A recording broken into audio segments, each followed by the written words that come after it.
So you've heard of ChatGPT. If not, please let me know if the cave you've been living in has any vacancies. As I record this in the mid-2020s, there's been a trend of considering ChatGPT as being AI, artificial intelligence. Not just that it's an example of AI, but that it itself is the end of the story. GPT is the embodiment of what AI is and will be.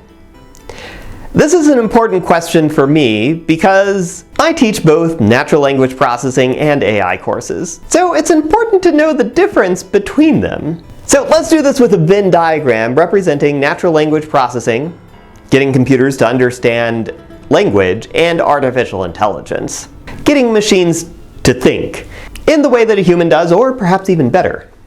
Now, some people would say that all of NLP falls under AI. And, well, I can kind of see that. Many people call it a subfield of AI. There are some non-intelligent things that NLP does that are still useful, say like spell checking. But I'm going to take a much more conservative view and focus on what you teach in an Introduction to AI course at, say, the University of Maryland.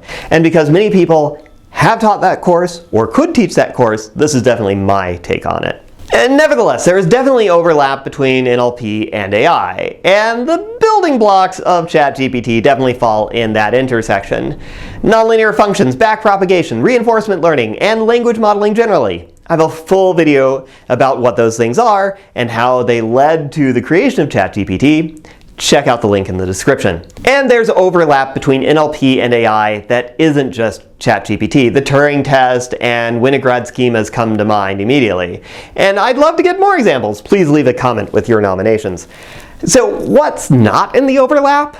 On the NLP side, I think there are a lot of tasks that you wouldn't cover in an AI class, like question answering, machine translation, sentiment analysis, fact checking, or parsing. On the AI side, there are concepts like logical proofs and search over, say, graph structures that haven't come into play as much for natural language processing, and applications like playing games, drug discovery, or self-driving cars that don't, as of yet, involve much language. So that's my take for how AI is not ChatGPT. And while I wouldn't go so far as to say that NLP is ChatGPT, when I teach NLP, I certainly go over the building blocks of things like ChatGPT in much more detail than I would in an AI class. Because AI is so much bigger than NLP, I think the only responsible thing to do is to focus on what's left. In other words, subtract out the NLP section. Well, we'll certainly talk about language models and use them in an AI class. Our focus will be on the fundamentals that will help us understand and create the innovation that will come after ChatGPT, whatever that is.